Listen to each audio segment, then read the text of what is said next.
težak dan, le, tata došao doma izvana, težak dan. Tata Marko? Bog, le, baš sam se umorio. Tata Marko, došli izvana, da li si oprao ruke? Pa oprao sam ruke, jesam, le. Tata Marko, ne vjerujem ti ni crno pod noktom. Crno pod noktom? Pa ima malo crnog pod noktom, ali oprao sam ruke jučer, pa možda prekjučer sam oprao ruke, zašto me zezaš? Umoran sam. Tata Marko, kad se dođe izvana, mora se oprat ruke i svoli oprat ruke.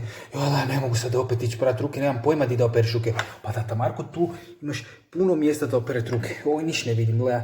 Šta misliš? Tu? Ma ne, tata Marko se tog boji, ne želi.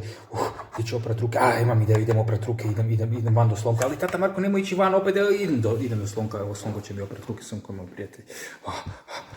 Opet sam vani, umorit ću se. Joj, gdje je Slonko, nađemo Slonka.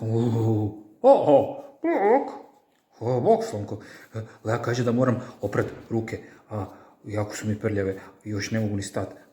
Dobro, ja ću leći tu, a ti me suši i peri.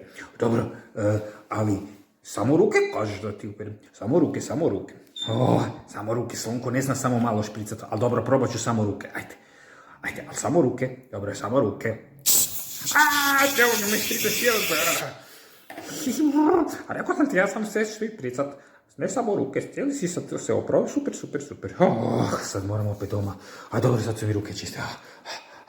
Idem izvana. Težak dan. Evo, došao tata izvana i oprave ruke. Tata, ako si došao izvana, moraš oprat ruke. Ali, sad sam došao izvana i išao sam van oprat ruke. Da, ali kad se dođe izvana, se mora oprat ruke. Jel ti meni zezaš, Lea? Malo te zezam, hihihi.